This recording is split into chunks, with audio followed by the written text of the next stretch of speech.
answer. I'm planning to. Let's see. I mean, I know a couple of people already told us they're not going to make it this morning. People, people travel. Oh, okay. I'm online. I didn't realize. Okay, Shavua Tov, Boker Tov. Okay, sorry about that. So we wanted to. We did this psalm 2 years ago. So anyone with a good memory, I apologize. But it's just I feel like returning to it. It's Psalm 30. It's the Psalm for Hanukkah, and it's the Psalm that we recite every day on Hanukkah, depending upon your minhag. Here in Yerushalayim, the minhag is it replaces Shir Shoyom. And I want to say one thing about that in a second. In Chutz La'aretz, what they tend to do is they add it. And even outside Yerushalayim, you see a lot of shuls. They'll say the Shir Shoyom and they'll add this psalm at the end. For Hanukkah, Mizmor Shir Chanukat Bayit LeDavid, Psalm 30, which we're going to cover. So that's so it's Hanukkah and it's getting ready for Hanukkah. But I just want to say one thing about the Minhag Yerushalayim. The Minhag Yerushalayim is based upon the Vilna Gaon, and the Vilna Gaon was adamant that every day only has one psalm which is pertinent to that day.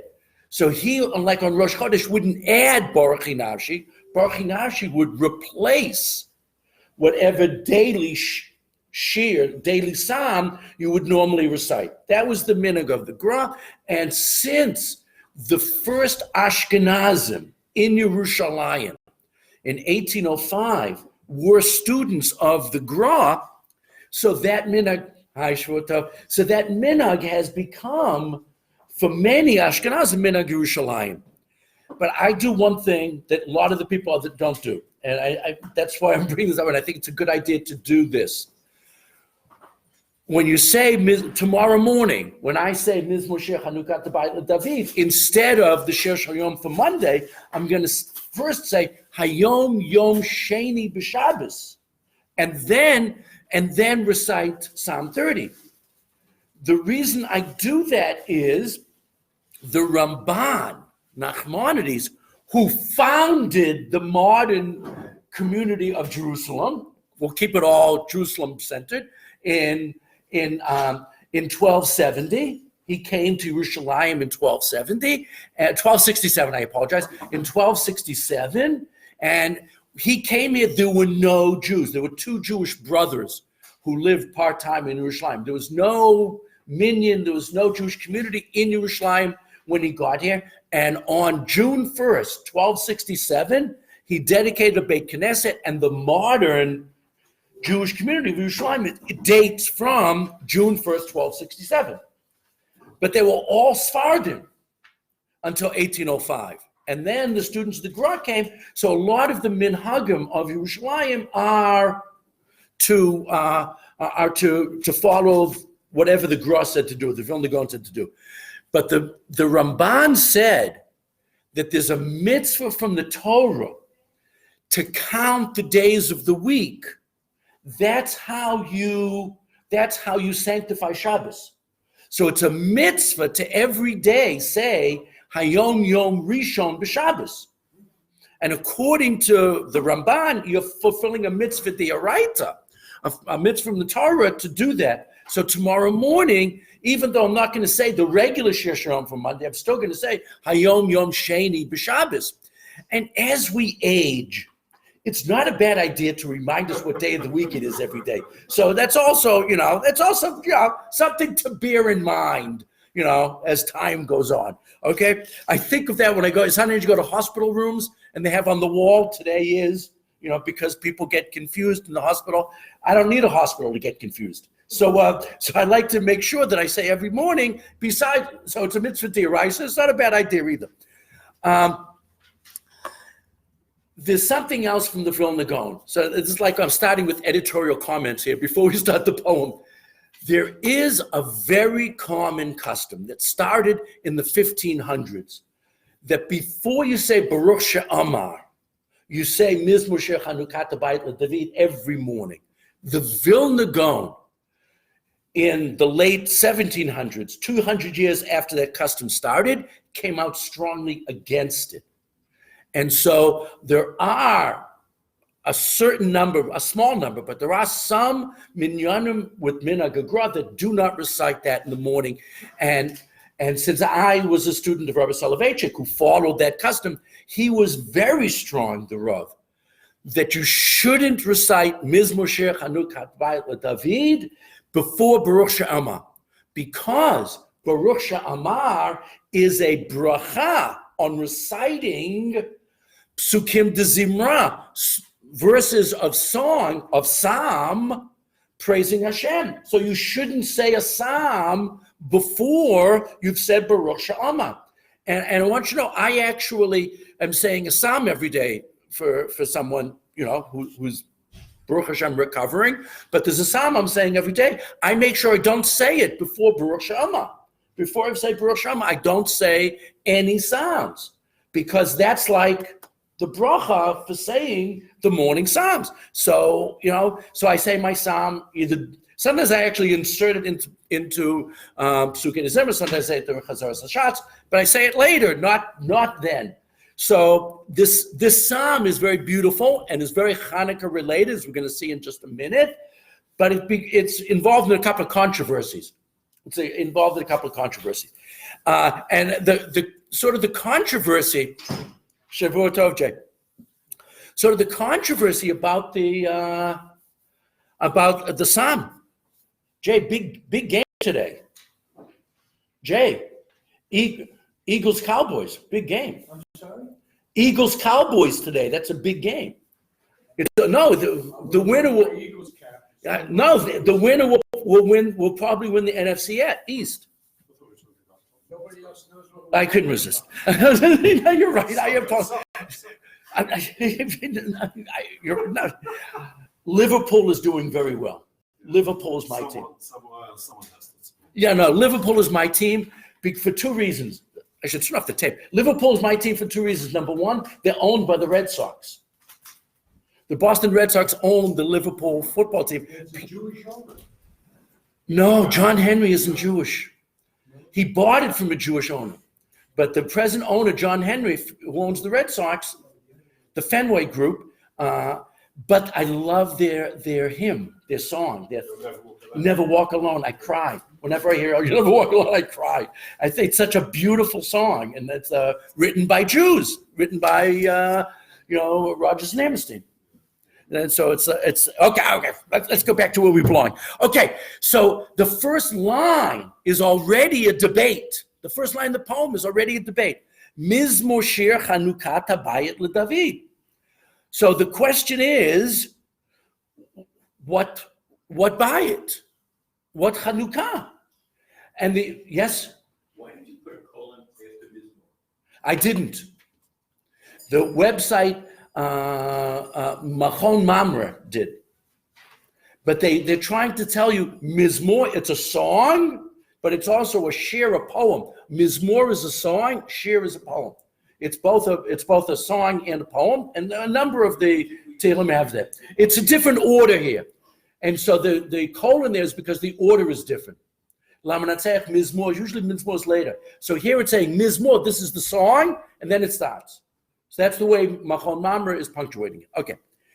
What is the Chanukah? So the most popular approach to this is David HaMelech wrote this poem and commanded his son to sing it when the temple was dedicated. That Gesundheit. That this is David's poem. He couldn't build it himself, but he wanted to be involved in it. So he bought the land, he built the foundation, and he wrote this poem. So that is the most popular approach. However, the Ibn Ezra, after bringing that position down, goes on to say, Yesh Omrim. Others say it's Chanukat Bayit Hasheni. It's talking about the second Beit HaMikdash, and it was written by King David with Nevuah, with prophecy that there would be a second Beit HaMikdash. And he said it's for the second one. Then he says, Oh Hashlishi, Well, some people hold that it was meant for the dedication of the third Beit HaMikdash, B'Meher V'Yameinu. It's a funny thing. I was actually talking to my son-in-law about this over Shabbos. In the United States, when you talk about, the eschatology, what we're looking forward to, they always talk about Mashiach. When you're in Eretz Yisrael and we talk about what's going to happen, we talk about the temple's going to get rebuilt. It's a different perspective on what we're looking forward to. It's just very interesting. And the Ibn Ezra is taking the more Zionistic approach, that the thing that we're expecting more than anything else is the rebuilding of the Beit HaMikdash. But the correct answer is both. We're really expecting both. And as a matter of fact, when you read the Haftorah this week, the vision of Zechariah, that of a menorah, of a golden menorah, which is very Hanukkah related. It's the fourth chapter of the book of Zechariah. It's very, very beautiful. But above the menorah in his dream, there are two olive trees. And many of the Meforshim say the reason there are two olive trees is one represents the Kohanim and one represents Beit David. That the Chanukhat Habayit is supposed to be done by both the descendants of Aharon and the descendants of Yehuda/David. So that's the third approach. However, the Malbim gives another interpretation. Shehabayit hamuz kapo hu habayit hamishali. It's a metaphoric house. We're not talking about the Beit HaMikdash. It's a metaphor. What's the metaphor? Hu haguf shehu ma'on lenefesh ubayit la'adam ha'pnimi. It's you're talking about your physical body, which is the resting place, the ma'on, the dwelling place of your soul, and a house for the inner human. And the reason he says it is the next couple of lines, when King David talks about being in trouble and HaKadosh Baruch Hu saving him.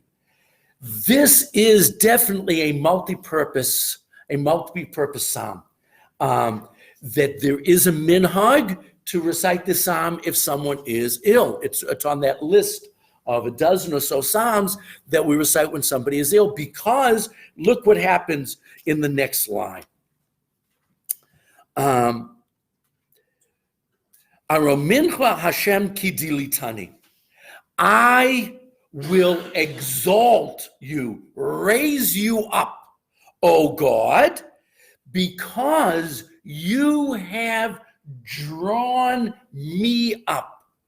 A deli is a bucket, like dear Liza, right? The bucket, there's a hole in the bucket. That's a deli, is a bucket. Dilitani is the verb for raising a bucket out of a well. I was in the pits, and we're going to come into that in a sec. We're going to see David HaMelech was in a very bad place. Now, what the bad place he was that, was that disease, which it's going to sound like, or was it vis-a-vis enemies? Was he running away from Shaul? We don't know specifically. But I'm raising you up, Hashem, because you raised me up. I was in a very low, bad place. And we're going to repeat this idea in just a minute. V'lo simachta oivai li. And you didn't allow my enemies to rejoice over me. About half a dozen times in the book of Psalms, King David brings up this point. This is something that, I see it in sports, but must have been true in combat in the ancient world, that when you beat somebody, you rejoice over the downfall of the other guy. I mean, to me, I apologize. It's football season. American football season, and you think about it. Think about a defensive lineman, that knocks down the quarterback and does a little dance over him. Lahavdil. That's what David HaMelech is talking about here. It's a terrible feeling for the defeated person. And David HaMelech is saying, I was in a bad place, a place where my enemies were very close to defeating me and gloating over my defeat. You didn't allow that to happen. I'm so thankful. I didn't have to experience that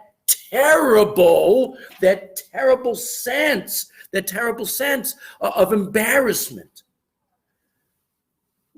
King David mentioned this before one of his perhaps most famous battles.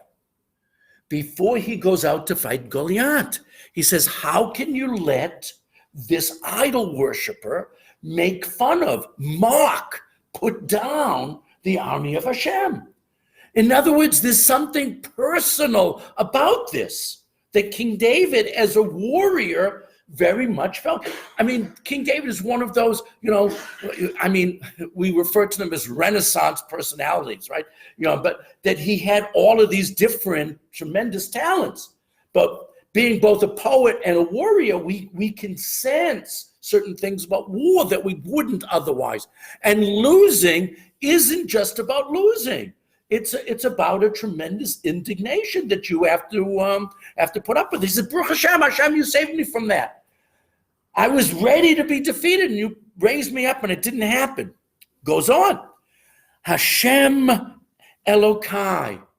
Hashem Yud-Kei Vav-Kei, who is the God of Israel. That's the personal name. This is coming up in Shemot when Kadosh Baruch Hu describes to Moshe Rabbeinu, Yud-Kei Vav-Kei is my real name. All those other descriptive names, Elokim, Kel Shakai, all those other things, those are nicknames. That's not my real name. Okay, those are descriptive. Hashem, you are my God. Shivati elecha, I turned to you in prayer. I cried out to you. Vitir pa'eni, and you healed me. Now I have numbers over next to because you're going to see Hashem did three things for David HaMelech. We're going to see that coming up in this verse and the next. But the first one is, you healed me. Obviously, you can interpret this as King David was seriously ill, which is fine. And then again, we use this for people who are ill, that they recite this poem, okay? But refuah doesn't only have to mean from illness. Refuah can mean from a bad situation otherwise. And specifically, it's used by Yeshayahu to mean tshuva. That to be healed is to recover from the ravages of sin. Because sin does to your soul and psyche what disease does to your body. And therefore the term refuah, to heal me, to salve my soul, is very, very important. And here it's probably on the pshat level used metaphorically rather than actual disease. But you can't get away from the fact that we could be discussing disease as well. Dalid definitely continues in this introductory part of the poem. Hashem, ha'alita min sha'ol nafshi. You raised my soul from the pit. Sha'ol is apparently originally a Canaanite word that meant hell, the dark depths that you go to after you die. But we apparently originally used the word to mean the grave, but sometimes it's used not so much, I think it means the grave, but we sometimes use it for Gehenna too. So you raised me up. I was on the verge. I was at the maw of my tomb, and you lifted me up. Halita and Dilitani have a lot in common. From verse 2, Dilitani means I was really low. Halita doesn't necessarily mean I was really low, but you raised me. Dilitani means I went from the minus level to a positive, to a plus. It's like driving from Yam HaMelech to Yerushalayim, and you first, it's, how many meters below sea level and then how many meters above sea level, on the road, on Route 1, they have the markers on the side of the road. And when you get at sea level because there's a camel there. I think that camel's older than I am. There's always that camel there. Some guys made a good living taking pictures of people on that camel. Okay, so Hashem halitam min sha'ol nafshi, a spiritual pit.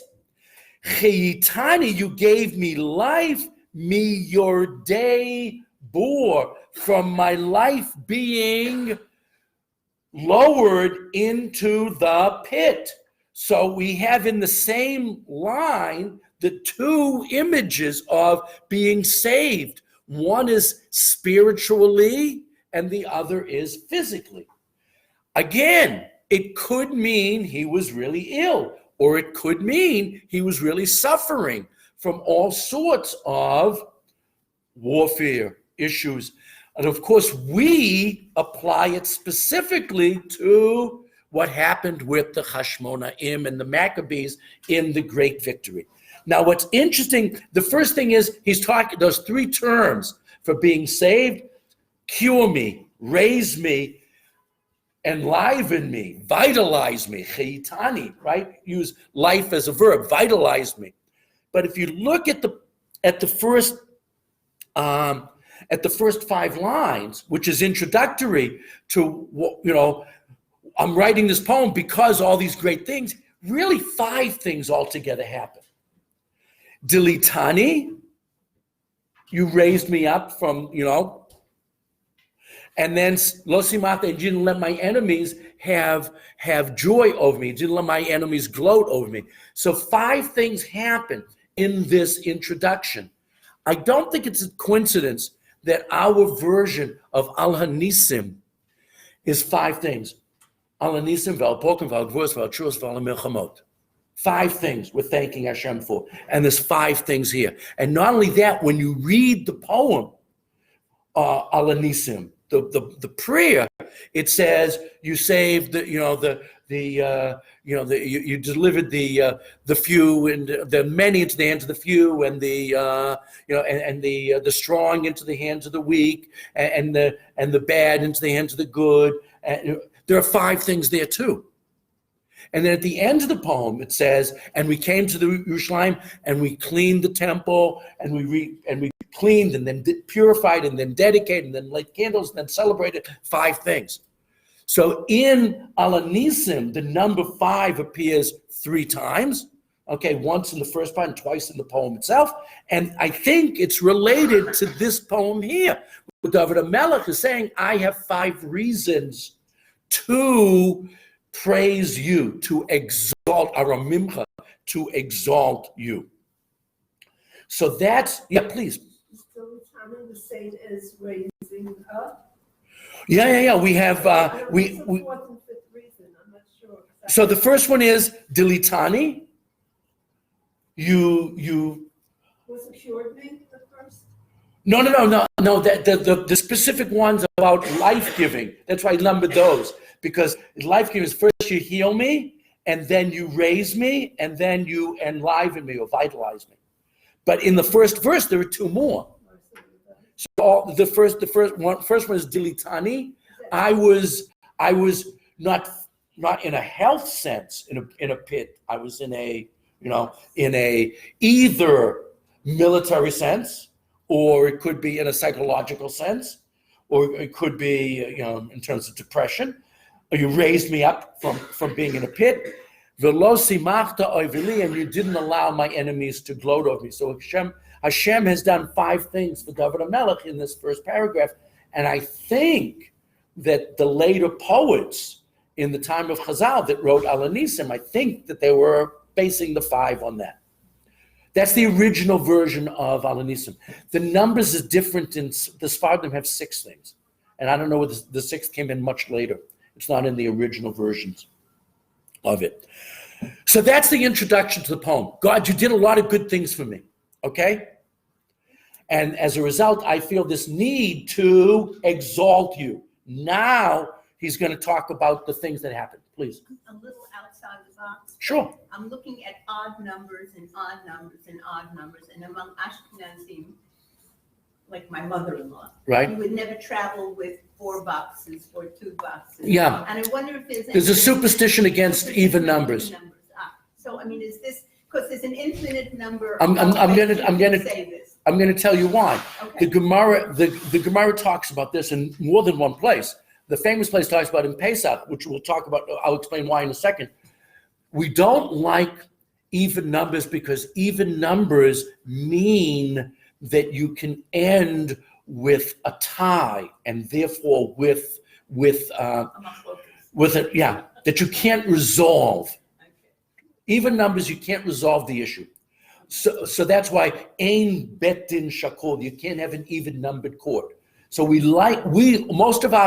there are a couple of exceptions, 12 is an exception, but generally we like the odd numbers, 3, 7, 13. We generally like, 18 was not an original number. That was only late in the Middle Ages we started liking the number 18. In Chazal, 18 doesn't show up. 12 is an exception for other reasons. But the Gemara asks, how come on Pesach everything's 4? And they said because the pasuk says that the night of the Seder is Leil Shimurim, that God guards you. So you can use the number 4 on Pesach because it's a specially guarded night. So normally we stay away from even numbers, but on the Pesach night, because it's Leil Shimurim, we like the numbers because it describes the events of Pesach. That's a Pesach Torah we can do another time. Well, 8 is not one of our famous popular numbers, even though it comes up on Hanukkah. But 8 does represent beyond nature. Notice he went through 7 days, went through a week, and now it's Lamala min hateva. 8 represents 7 is the natural cycles of things. So there is this concept. And by the way, we're very worried about Brit Milah. We say a lot of prayers, for the kid, both before and after, because it has to do with the danger of the actual procedure. But some people say it's because we don't like even numbers. That's why we're praying for the kid. But the 8 has a representation of it's Lamala min hateva. Okay. Maybe we'll do another class just on numerology. I mean, Jewish numerology is so cool. It's really very cool. So now we're getting into the essence of the poem. I just want to say one thing that I find interesting that has to do with Parshat Shavua. We're talked about being in the pits and in the bore. It's not totally unreasonable to say that that's a reference to Yosef, and you'll see why later in the poem. I don't know if I'm actually not sure we're going to get there today, but notice in line 10 in Yud, Ma betza bidami. Remember what the great-great-grandfather of King David said when they were talking about killing Yosef. He said, Ma betza. In yesterday's parsha, it says, Ma betza, what profit is there in killing him? Let's instead sell him.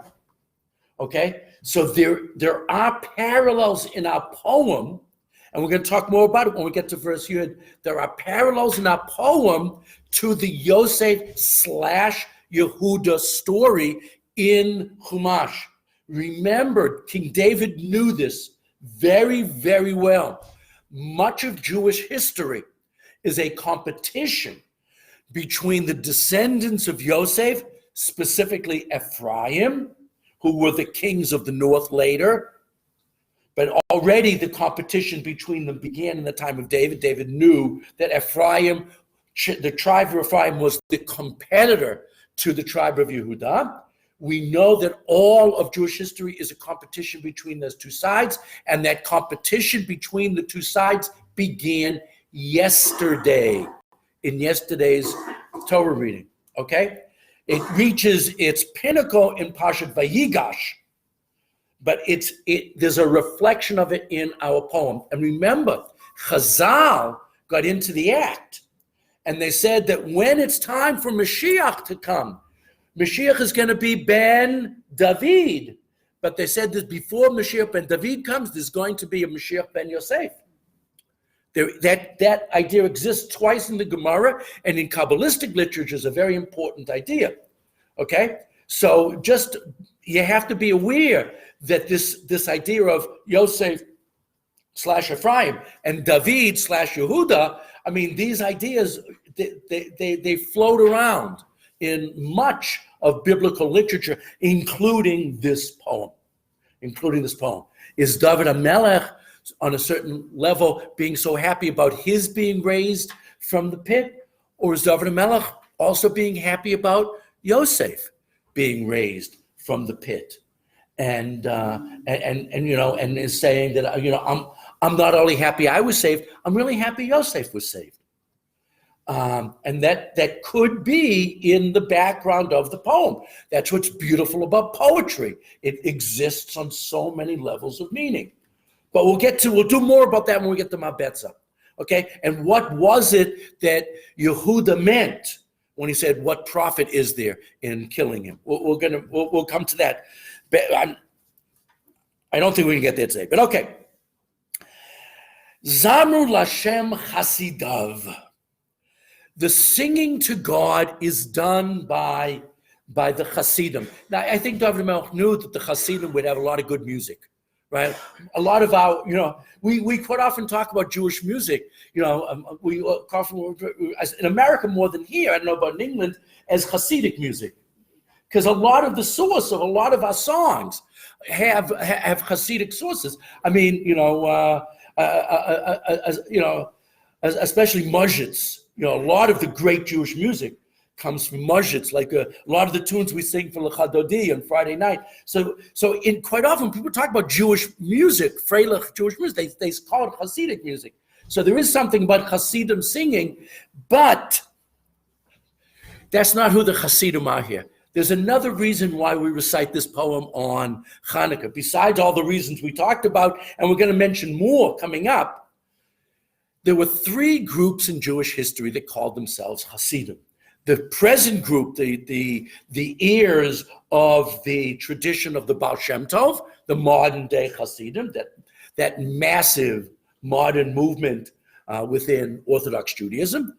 That's number one. Number two was in the 13th century. Hasidei Ashkenaz, who were students of Rabbi Yehuda HaChasid, and these were students of some of the Baalei Tosfot, who called themselves Hasidim in their suffering at the hands of the Christians, mostly in Germany. And they're called Hasidi Ashkenaz. They included northern France, but they were mostly in the Ruhr, Rhine valleys of Germany. The first group that called themselves Hasidim were the Maccabees. The Maccabees did not call themselves Maccabees. They called themselves Hasidim. And they felt that their righteous war against the Greeks was an act of Hasidut. Hasidut means to go beyond the letter of the law. A tzaddik follows the letter of the law. A Hasid goes beyond the letter of the law. And they felt that their war was an act of Hasidut. So there are other commentaries that say, this is the reason we say this poem on Hanukkah. Now that worked a few hundred years ago, and people knew that, but most people today don't know that the Maccabees were called Hasidim. But they call themselves, you look in Sefer Maccabeim, which is not part of our Tanakh, but is actually in the New Testament, but it's, even though it's in the New Testament, it's worth studying and looking at. And there you see they're called Hasidim a number of times in Sefer Maccabeim. And so Zabur Lashem Chasidav, that sing, because King David is saying, because I was saved, I'm not commanding others to join me. And the ones he's asking to join him are specifically those people who are pious. I think for me, my favorite translation of Hasid is pious. The people that are going beyond the letter. Please. Have a Sefer Maccabim and it's the New Testament. Well, the mistaken people that put together Christianity believed that they were a continuation of Judaism, and they, and they took our entire Tanakh, but they also took books that were Jewish but weren't included in Tanakh because they were after Anshe Knesset Gedola said there's no longer any Nevuah. The only books that make it into Tanakh was if the Anshe Knesset Gedola, the men of the Great Assembly, said there's still prophecy. But Sefer HaMakkabim was written after they said there is no more prophecy. Sometime around the year 450 BCE, approximately. We're not sure when. No more. There will be no more prophecy. That were part of our belief, if they were written afterwards. Oh, no, yeah. The book of the Maccabees was written sometime after the Maccabee War. The Maccabee War is 167 BCE. So already for a couple of centuries, we believe that there was no more prophecy. So since there's no more prophecy, then books can't be included in Tanakh. Tanakh was closed by the men of the Great Assembly. Could we include it in Jewish tradition at all? Oh, yeah. You can buy Jewish commentaries on Sefer HaMakkabim. I don't know why it's not more popular. There's a shortened version of Sefer HaMakkabim called Sefer HaChashmonaim. That I don't know how many of you remember the old Birnbaum Sidurim. They had the book of the Chashmonaim, which is the shortened version, the Reader's Digest version, if you will, of Sefer HaMakkabim. He included it in his prayer book at the end. So people do study it. I mean, Jews, like firm Jews. Yes? The 13th century Hasidim, followers of Rabbi Huda HaChassid. Is he the Rabbi Huda HaChassid of Regensburg? Is that the one? He was in the neighborhood of Regensburg. I don't know if he lived in Regensburg, though. He was in that area. But it's that time. It's that time period, yes. When the Jews suffered tremendously at the hands of the Catholics, of the Catholic Church.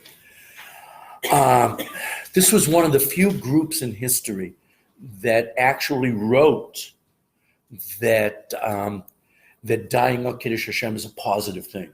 Generally, we say dying of Kiddush Hashem is a last resort after they thought it was actually a positive. So that's the time of the Crusades. It was not the first crusade, it's like the third crusade. It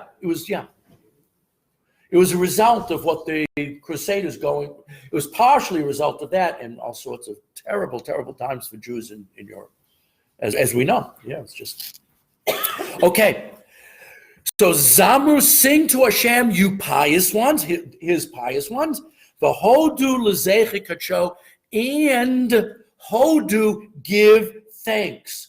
Now this also feeds into a Hanukkah idea. On Hanukkah we have Lahodot to Lahalel. So Lahalel is sort of the Zamru, sing, and then we have Hodu, acknowledge. Zamru and Hallel are more visceral, emotional reactions. Hodu is more of a intellectual, cognitive. You've considered it, and remember the root of the word Hodu, thank you, give thanks, is modeh, I admit, I acknowledge. Okay, so that's more of an intellectual response rather than an emotional response. Okay, the Hodu L'Zechi Kadsho, and give thanks for the mentioning of his Kadsho, his sanctity. Ki, now comes a controversial verse. Okay, Ki rega ba'apo chayim birtsono. Because, or that, even 1 minute in his anger, in his in his I'm going to stick with anger. I'm sorry? It's anger. It's anger at us, okay? We understand that we can only live biritzono in his ratzon, in his willing, in his wanting us. Now, once we experience even a moment of God's anger with us, we understand that our entire existence is b'ritzon Hashem. We need the goodwill and the desire of Hashem to exist at all. And it only takes a second of being in God's, doghouse for us to realize that. That's what the pshat of that phrase is. However, Rav Kook took this line and said something that I wish were true. Emotionally it moves me, but intellectually I have difficulty agreeing with it. Here's what Rav Kook says on this line, and it flavors Rav Kook's interpretation of the entire poem, is what he says about this line. What's it mean when it says ki rega ba'po? He said,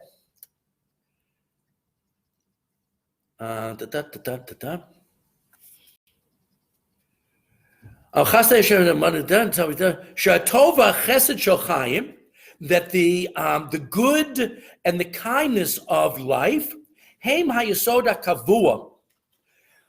That's the normative, standard, set, fundamental reality of life. And what gives us success in mitziyut, in the world.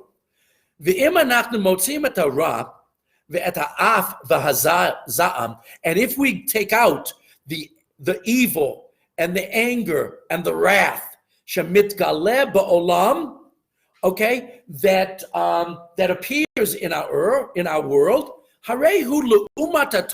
we find that when you compare it to the good, haklali, the general good, dava irai, it's a really uncommon event. Yotze min haklal, outside the norm. Ubo rak kedei levases et hatov. And it only exists, the only reason that we have any bad things happening to Jews is to help us understand and appreciate the goodness. In other words, if everything was good, we would never appreciate it anymore. So once in a great while, highly unusual event in world history, something bad happens to the Jews, and it's only for the purpose of us appreciating the norm, which is everything is wonderful and rosy in Jewish history. I hope Rav Kook will forgive me for my sarcasm, but it's hard to read Jewish history and agree with what Rav Kook is saying. It just seemed, I love the concept. And I think you can give it a certain perspective, which I'll mention in a minute. But when you look at Jewish history, it doesn't seem true. It just seems that we are spending it's hard to think of any time in Jewish history when we weren't in trouble. And, and it's just, please, Rivkin. Oh, he's definitely saying that. No, he's not. Yes.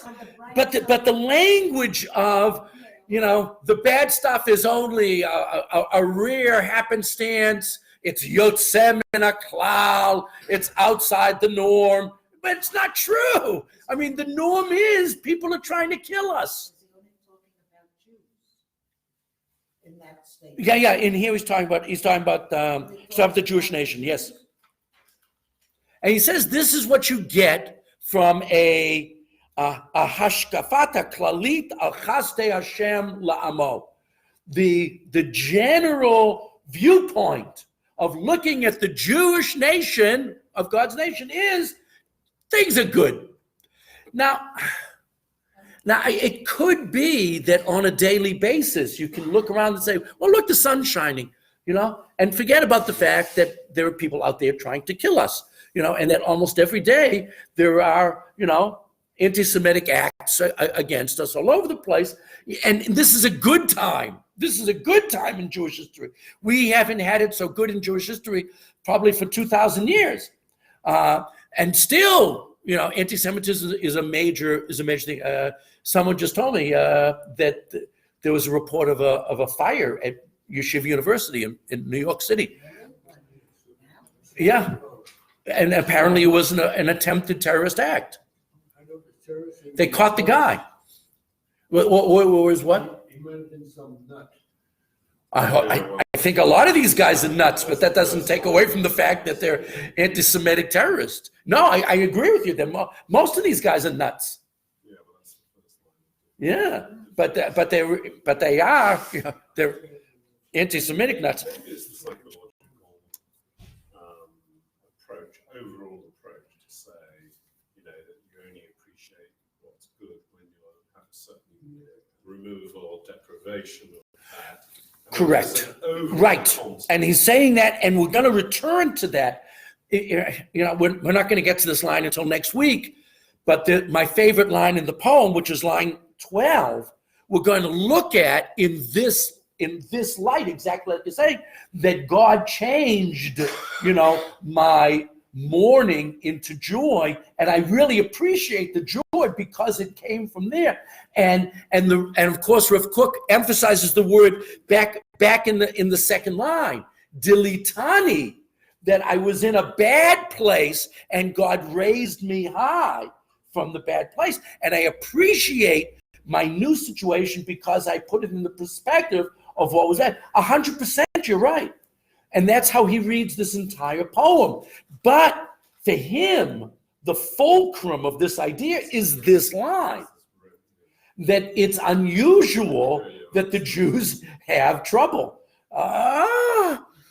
Okay, from his mouth to, or from his page, since he's passed away, from his page to God's, to Hashem, but okay, what it is. So ki regaba po, I think the pshat is like I read it, which is that when we experience even a moment, it's not that it's momentary, but even one moment of God's anger truly makes us understand that without HaKadosh Baruch Hu's ratzon, without HaKadosh Baruch Hu's will, we would never survive. And then he says something emotionally beautiful, but historically true. Be'erev yalin bechi. At night, I spend my night sleeping in tears. I spend the night crying. However, baboker, when it gets to the morning, rina, there is joyous singing. Now, this is number one, a beautiful line, but number two, fits in with a famous metaphor in rabbinic literature as well as in Tanakh, that night represents galut, represents the bad situation, and morning represents geula. That's what he's hinting at and saying in this line. It's not a coincidence. Elie Wiesel, when he wrote his first book on the Holocaust was called Night. Because it is, that's the metaphor, and that's why we say every morning at sunrise, when the sun rises over the horizon, that's when you say Baruch Atah She'al Yisrael. That's when you're supposed to say, "Blessed are you, God, who does geula, who brings redemption to the world," because redemption is morning, is the sun rising and the shining of the sun. Okay, so this poetic line is very much one of the sources for this rabbinic metaphor that Chazal, even in halachic literature, like when supposed to daven in the morning, is very much tied in to this concept of night represents, the galut and the bad stuff, and morning represents the good stuff. And that's what he's saying here. And you really appreciate the morning after a difficult night. And that's, of course, the point that you were making as well. We're just going to start. The poem is sort of funny. The poem is funny in that first he has an introduction. That's not funny. Then he says what you're supposed to do. I'm telling you, I was in a bad situation, and now I'm in a good situation, okay? And therefore, I want everybody to sing with me. Zamru. I want everyone to join me in my tremendous celebration of God. That's okay. It's only in Zion that he talks about what actually happened. So now he's going back in history in verse 7, okay, to describe what he went through to bring him to this demanding of everybody. Zamru, the verb is in the is in the command form. Okay, I want everyone to see void. I want everyone to join me because I went through. And what did I go through? I went through a big problem that I caused myself. How did I cause myself this problem? Va'ani. Now the poem goes back to very, very personal. Okay. Va'ani amarti bishalvi. I made a tremendous mistake. When I said when I was in shalva. Now, Rivka and I like the word shalva because one of Rivka's granddaughters is named Shalva. It's a beautiful word, and she's a beautiful young maidel. That it means, it's hard to translate. Shalva means I'm in a good place. Shalva is tranquility, contentment. Think about words describing, really feeling good about where you are and who you are. That's shalva. So what happened was I made a mistake. What was my mistake? When I was in a really good place, when things were going hummingly, at that moment, what did I say? Baal emot la'olam. Well, if you notice in the poem, I've put a lot of the words that are like good underlined, and a lot of the words that are bad are in italics. Okay, italics. Who invented italics? The Italians, Which Italian? the ones who invented it. The Soncino Italians. It was Jews and Jewish Italians. The first italics was Rashi script. Soncino invented Rashi script, and when it came to Soncino, but in Italy they said Soncino. Right now that the family is no longer in Italy, it's mostly in England. They say Soncino, but they originally said Soncino. And Leghorn, Italy, they had control. They didn't do printing and stuff, but they had control of a printing press, and they invented Rashi script. And when it got to England, they said, "Oh, those squiggly writings of those Italians," and they called it italics. Okay, so anyways, so Baal emot la'olam, I'm never going to fall at all. Emot means to be, is the opposite of shalva. Emot means to be unstable, like shaky. I'm never going to be in shaky ground. When things were going good, I felt so good about myself. I said, this is not only the norm, but I can never have any problems. And quite often, that's where your problems come from. Quite often, your problems come from the way you behaved when things were going good. There are so many examples of this, but for me, in our lives, a great example of this was what was going on in the early years of the 2000s. The 2008, 9, almost depression. I mean, that terrible stock market crash. It was our fault. It was the way we were working with loans in ways that we said, "Oh, this can never." Not we, the people that not me. But I mean, but we're the ones who paid for it. You paid for it when you think nothing can go wrong. Once somebody says those words to you, nothing can go wrong. I think it's time to leave and go someplace else, because something can always go wrong.